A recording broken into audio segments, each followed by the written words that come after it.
Hello, welcome to The Honest Wargamer. I'm your host, Rob, and if you are a Lumineth Realm Lord fan, then this is the video for you. Age of Sigmar 4 is not long away, but thanks to the people at Games Workshop who live streamed something. You thought they were going to send me a book? No way, never. Thanks to them, they live streamed a match between Lumineth Realm Lords and Skaven, which means we've seen some of the war scrolls for Lumineth Realm Lords in Age of Sigmar 4. We've seen battle traits and other stuff, so we're going to have a fun video today, just looking at those and kind of talking through them, and I'd love to know what your thoughts are on those different units and rules and how you feel about the changes going into Age of Sigmar 4th edition. Obviously, when all of these things come out properly, we'll do a proper deep dive when they come out. But for now, we're just going to look at them, talk about them, and have some fun. So let's dive straight in. So if you haven't been keeping up with the Age of Sigmar 4 news, you still have battle traits for your army. So if you're playing Lumineth Realm Lords, you're going to have battle traits, which we'll talk about. There are also things called, I can't remember what they're called exactly, but you also have sub-factions that you get to choose. And for Lumineth Realm Lords, they are temples. You will put your units into something called regiments. That's how you'll do your army construction. You'll have a hero to lead a regiment, and a hero will unlock other units in a regiment. That's how it works. And then you'll build them all together. That'll be your army list. And then you'll have your battle traits, which will be applied to your whole army, no matter which sub-faction you choose. And then you'll have a sub-faction. So the first sub-faction that was chosen in our stream battle report was the Alarith Temple, which had a passive, which meant you got to use one of the Facet of Wars every turn in addition to another Facet of War. So we'll talk about what that means now. So if you are playing Lumineth Realm Lords in 4th edition, then you're going to see that you have got all of these battle traits. Well, specifically, you've got one battle trait, kind of, and then you've got your sub-faction battle trait, and then you've got another choice. So first up, we are going to talk about lightning reaction. So this is going to be true for any of the different temples that you play. What this does is it allows you to fight with 2 units when it's your turn to fight. In Age of Sigmar, fighting is you go, I go, based on whose turn it is. So if it's my turn, I'll choose a unit, and then you'll choose a unit. However, if you're playing Lumineth Realm Lords, you're going to choose 2 units. And if it's your turn, you're going to fight with 2 units before I fight with 1 unit. This is obviously incredibly good for combat armies. You can bring 2 units to bear. If you're fighting against like a large monster, let's say Archaon, then that means you're going to be able to fight with 2 big units into them before they're ever going to swing. So it's incredibly good. If you're a Lumineth player, I feel like you should be pretty hype about this. And if you're already an existing... Do you know what? Just tell me what you think. Comments below, tell me what you think. Now, if you are playing as the Alarith Temple, then you will always get Enduring as Rock, which is... You pick one, you subtract 1 from the Rend characteristic of weapons used for attacks that target friendly Alarith units. So this is going to be your Stoneguard and your big mountain monsters. So -1 Rend, pretty nice. So therefore, they're going to be that they're not going to take as much damage. And this is going to apply to all of your Alarith units for the entire game if you are playing in that temple. Now, if you're playing in a different temple, then one of the others will apply. But either way, the way it would work if you had no temples is you can only use 1 Facet of War each battle round. So you've got some real flexibility, and you've got the potential to use different facets of war if you have a very mixed arms army. For instance, if you've got some Alarith units and you've got some Venari units, then you're going to really make the choice, do I want to use the Venari ability, or do I want to use this? Do I want to use the Alarith ability, which is quite fun. So the ones you've got Shining Company, which is going to be -1 to Venari units for that battle round, and you choose these at the start of the battle round. They have a really good one, in my personal opinion, if you like the Hurricane units. You do this in the shooting phase, and then you pick 3 friendly Hurricane units that are not in combat to be targets. Each target can move a distance up to its move characteristic. It cannot move into combat during any part of the move, and it cannot use shoot abilities for the rest of the turn. Now, on stream, the way this was done was a unit would move, they would shoot, and then they would move away again. This is really effective, and when we talk about the Hurricane Windchargers in a minute, you'll see why it's so effective, especially because it's 3 units, not just 1 unit, which is pretty good. However, because that was done on live stream, we're going to take that as the way that it works. But this is in direct kind of like opposition to how things work in the combat phase.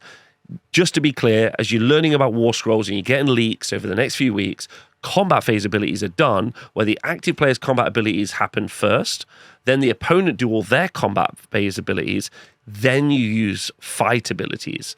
So that's quite important. If that were to be true for the shooting phase, then this would mean that in the move like the wind facet of war would be you would move and then you would move again. However, if the shooting phase is different to the combat phase, which kind of would be odd, but if that is the case, then you'll be able to move, shoot, and then move, which I think is quite good. So there we go. I think that's my favorite one so far. Then you got the power of Hysh, which you choose Venari units, and you choose a Venari unit, one single Venari unit, and they will do critical hittos on unmodified 5s, when normally you do critical hittos on unmodified 6s, which is pretty nice, because then that does mean that if you're doing mortal, like critical hit mortals, critical hitto mortals, then if you've got like a load of spearmen, they're going to be doing a ton of mortal wounds, which is great. Love that.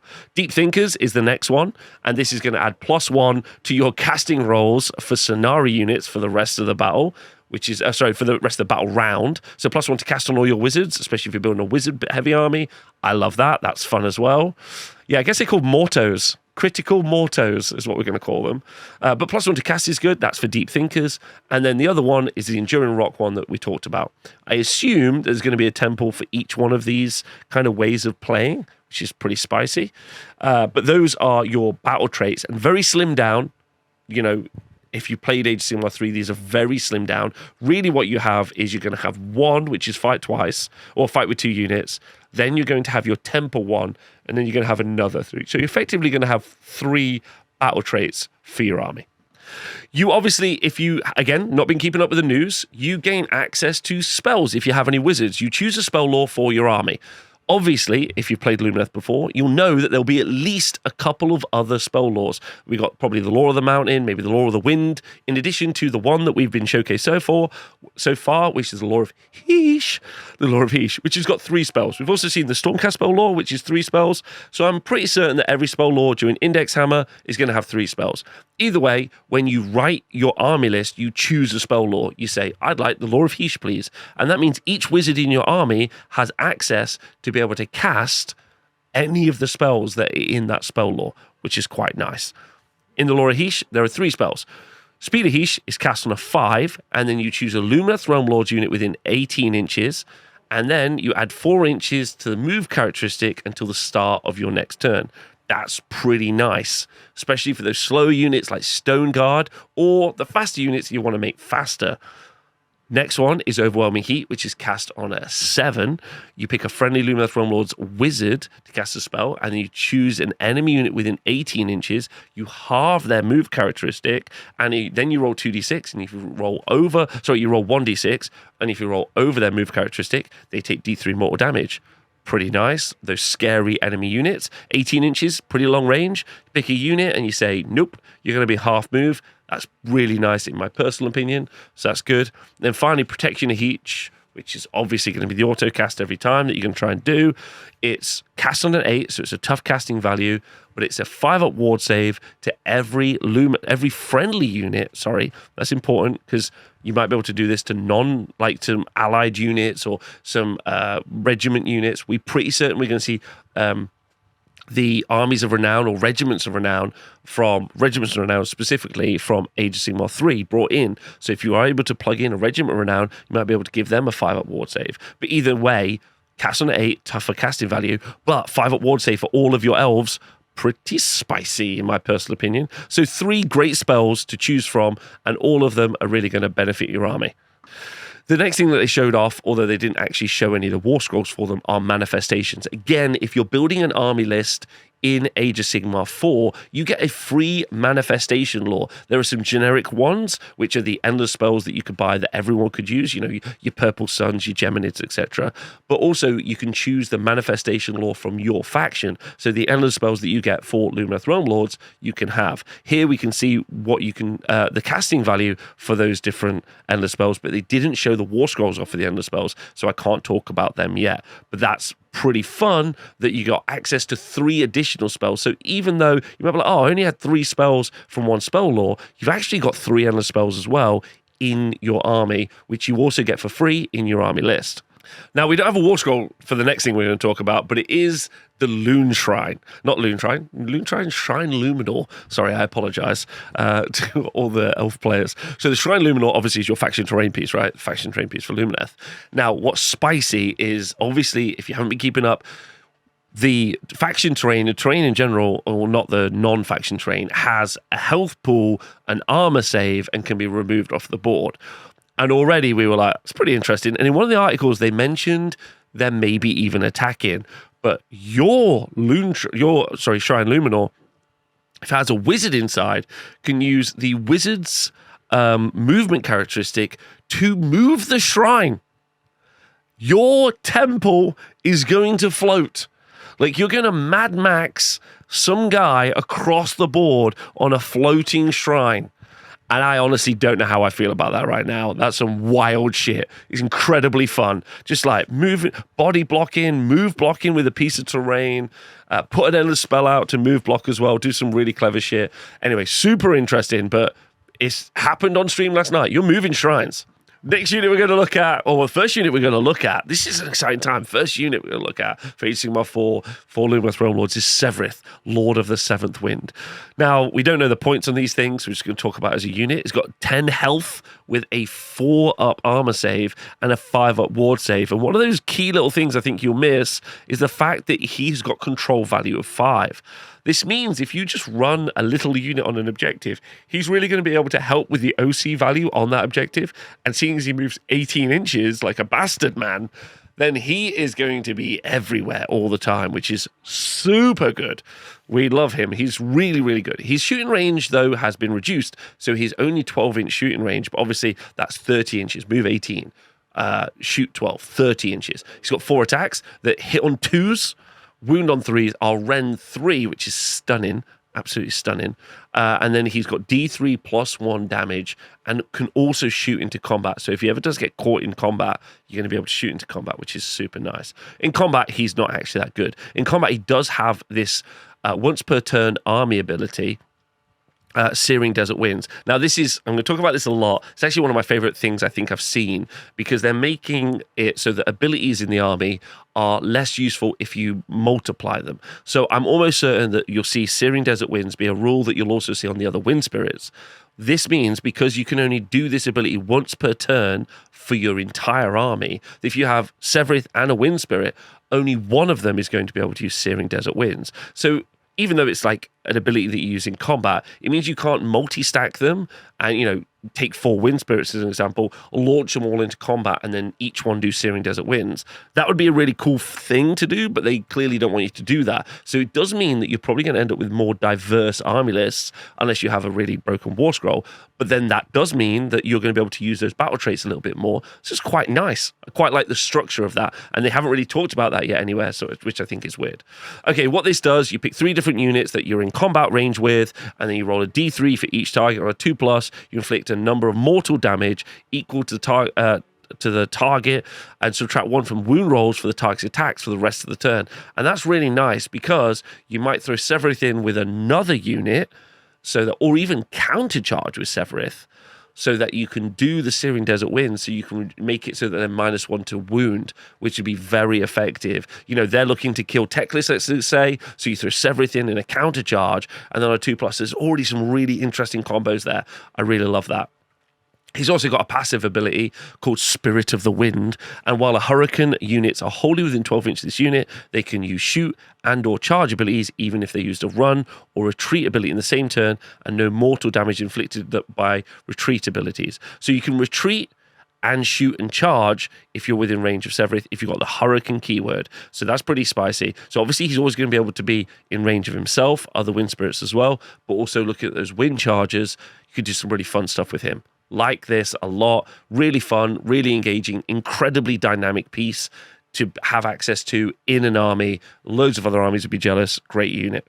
So sticking with the Hurricane theme, we've also got these Hurricane Windchargers. Unsurprising, these were in a army together on a live stream. 3 health per one. They come as a unit of 5 with a 4-up save. They move 14 inches. Don't forget, we already know there's a spell to make these guys potentially move an additional 4 inches. We can also move shoot, move back with a unit as well. As a unit of 5, you can reinforce them up to unit of 10. There's no double reinforcement in Age of Sigmar 4, so you can have a unit of 10 of these guys. So that would be pretty good, because that would be 30 wounds in the unit, which is quite a lot of wounds, to be honest. Good. They're mainly like a cavalry shooting unit. So they've got the Windcharger bow, which shoots 12 inches. Since they move 14 inches, that means you've got 26 inches. As we said, we can extend that range. And they've only got an OC value of 1, so they're not great for contesting an objective. But they do have 3 shots each. They hit on 3s and wound on 4s, with rend 1, damage 1, and they can shoot into combat. Now, the wounding on 4s does make this a bit of a miss, but you can stack a lot of these. And like we said previously, with that hurricane ability, if you are able to move, shoot, move, I could definitely see people taking 3 units of 10 of these and then moving 14 inches up the board, shooting with 90 shots, and then moving back 14 inches, maybe back into a 5-up ward save bubble. And if you do end up charging them, they're just going to shoot you in combat, which is still pretty good. So I quite like that. I think that's quite fun. They also, and then on top of that, to make their shooting even more effective, the rend isn't particularly good. Rend 1, it's fine. Seems fairly standard in Age of Sigmar 4. From what we've seen so far, the limited things we've seen so far, the ward rolls for the unit that you're shooting at can't be taken. So that's really nice as well. So you can't have ward saves against this shooting. So it's only your armor saves that's going to protect you. These guys, I think, are going to murder a lot of stuff. They're fast, they're deadly, more faster, more synergy. I don't think they feel like they're really good. Depends on the points, obviously, but you know, if I was a Wind Temple guy, they also have a champion and your standard bearer as well. We now know your standard bearer allows you to add an additional dice to your rally roll, which is quite good. So you potentially could be able to rally back. You know, you're going to roll 7 dice. You maybe can rally back 2 Windchargers in a rally, but maybe not. But that's still pretty good. Just some clarity there. It's the musician that's +1 to rally rolls, should be clear, right? And it's the banner is going to have +1 to your OC value. That's an important point. Next unit we're going to look at is the Alarith Stone Mage, a wizard, finally, in our God of Magic army. 5 health, 4-up save, move 6 inches, control value of 2. Isn't what you would call a frontline combat fighter with only 3 attacks, but they are damage D3. And as I've said, it's a wizard, but a wizard 1. So you're only going to be casting 1 spell here. And then has got an ability that buffs Alarith Elf units, so your Stone Mages. And pick a friendly Alarith Elf unit holding within 12 inches, and you on a 3+, and this is any combat phase. So you're going to be able to do this each combat phase. On a 3+, add 1 to the red characteristic of that target's melee weapons for the rest of the turn. 3+, so it's not that guaranteed. And then you have Living Fissure, which is a spell unique to this character, which is cast on a 7. You pick a point on the ground within 18 inches, and then if you cast it, every unit, friend or foe, you roll a dice for, and on a 2+, you inflict D3 mortal damage. Is what you do, and that's the spell. Now, I gotta say, I'm not that impressed by this. The +1 to the rend characteristic on a unit is for 1 unit. I hope this character is cheap, because that isn't very reliable for +1 rend, which isn't that big of a change. So I'm not super impressed by Alarith Stone Mage, but maybe it will be more effective than I think. Next unit we're going to look at is Avalenor, the Stoneheart King. And don't forget, you're already going to be benefiting from that facet of war for this unit, as well as the Stone Mage, so ignoring Rend 1, which is going to be very effective for their 3-up armor save, 16 health, and also 6-up ward save for Avalenor, which feels really nice. Moves 6 inches, has got an okay, but if not situational shooting attack in the Geomantic Blast, which is 1 attack, but 3s and 2s, rend 2, d6 damage, and I've seen that do real serious work in just smashing through things. And then in combat, which is really its main purpose, 6 attacks that are damage 4 for a potential 24 damage, 3s and 2s, rend 2, feels really nice. Now, monsters, if you haven't been keeping track, monsters no longer have a monster table, which is a massive bonus. We're all really happy about that. Massive positives. We love that. And this means that their Firesteel hammers, which is normally 6 attacks, goes down to 4 attacks if they've taken 10 or more wounds. So they have a battle damage status, which is quite fun. Obviously, don't buy 2 Avalenors and have one that's painted unbattle damaged and one that's painted battle damaged, or do that because that would be cool. I'm not sure. But now it only goes down to having 4 attacks. However, there is a passive ability that Avalenor has called Stone Mage Symbiosis, where the battle damage ability will not apply if a Stone Mage is wholly within 12 inches. So it definitely seems like a reason to take a Stone Mage, because this guy becomes much more, well, not that much more effective, a third more effective. Also, to kind of like talk about the output, he also has a Rampage, which is a once per turn for the army. So again, like Sevireth, if it ends up that the other mountain monsters have this same Rampage, you're only going to be able to do it once, so maybe you're motivated to not take as many. We'll see. However, the Unbreakable Bulwark special rule is done in the combat phase, and if this unit did not charge this turn, you pick an enemy unit in combat to be the target. So it feels especially good in a turn after you've charged, the turn after, but you can't do it on a turn in which you've charged. Then you roll a dice on a 2+, you subtract 1 from the rend characteristic of the target's melee weapons for the rest of the turn, and add 1 to the attacks characteristic of the unit's melee weapons for the rest of the turn. That does mean that this unit is ignoring rend 2 on their 3-up armor save. Can we talk about that? Ignoring rend 2 on their 3-up armor save. Pretty nice. And then also adding +1 to your attacks characteristic is spicy for 7 attacks. And then there's a command ability on their War Scroll as well, which is 1 command point, and it's called Unshakable Faith in the Mountains. You pick 3 different friendly Alarith elf units wholly within 12 inches. You add 1 to the attacks characteristic of the target's melee weapons for the rest of that turn.